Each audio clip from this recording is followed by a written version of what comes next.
Socrate, qui sait? Que veut dire la maïotique de Socrate? Que signifie l'allégorie de la caverne? Et comment Socrate conçoit-il la morale? Chères auditrices, chers auditeurs, bonjour. Dans un nouvel enregistrement. Pendant le dernier enregistrement, nous avons parlé de la philosophie. Nous en avons donné une définition simple et claire. L'on a dit que la philosophie désigne une discipline qui enseigne à l'homme l'art de penser, de réfléchir et d'argumenter. Nous allons aujourd'hui parler d'un philosophe très connu dans le monde entier. Il s'agit du premier philosophe de l'histoire. Non pas le premier des premiers, mais le premier dont le nom figure dans les annales de l'histoire de la philosophie. Il s'agit de Socrate, né à Athènes vers 470 avant Jésus-Christ et mort en 399 avant Jésus-Christ, suite à sa condamnation à mort. Son nom nous vient à l'esprit à chaque fois que l'on parle de la philosophie. Les traités et les essais résonnent de ses citations et de son apport à la philosophie. Une information importante qui fait partie de sa vie personnelle et dont on n'est pas sûr, c'est que sa mère était une sage femme.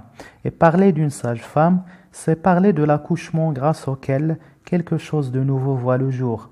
Et cela va vraiment influencer de manière forte sa pensée qui a le mérite d'être partout citée comme origine du mot dialectique qui est au centre d'autres philosophies comme la philosophie hegelienne et aussi marxiste. Socrate est considéré comme l'un, si l'on ne veut pas dire que c'est le créateur de la philosophie morale. Et comme nous l'avons préalablement signalé dans le précédent enregistrement, Socrate n'a pas laissé de livre. C'est grâce à son disciple Platon et à un autre qui s'appelle Xénophon que sa pensée et ses idées nous sont parvenues.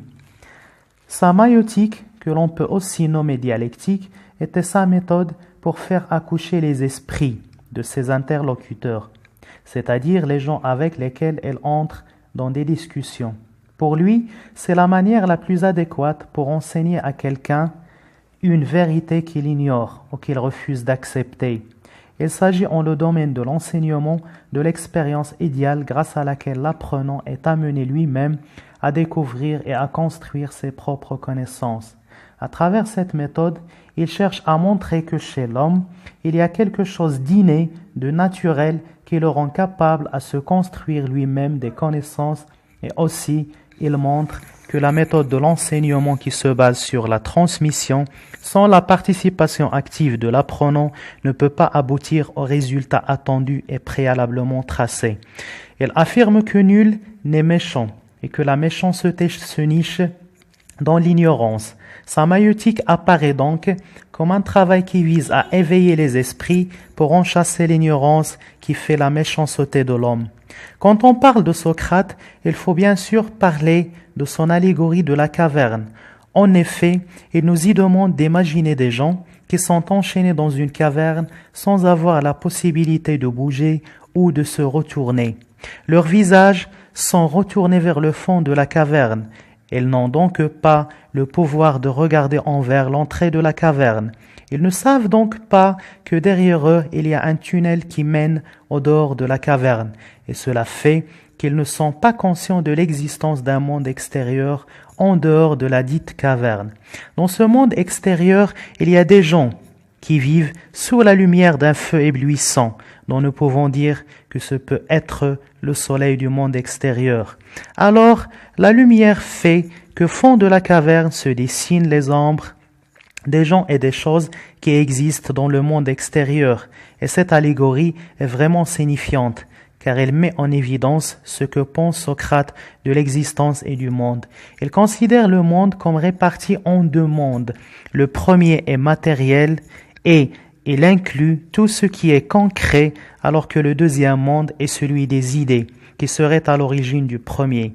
Pour Socrate, le concret passe tout d'abord par l'abstrait, et c'est une chose que l'on peut facilement expliquer et comprendre, en donnant l'exemple d'une maison qui existe matériellement dans le monde, mais qui était au début une idée abstraite dans la pensée de celui qui l'a construite.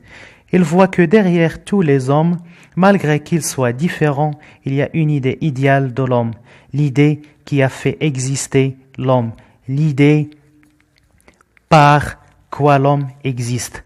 Platon ajoute que les hommes dans la caverne qui réussissent à se retourner pour voir dans le sens d'où vient la lumière sont les philosophes, c'est-à-dire les hommes qui pénètrent les apparences pour penser les essences.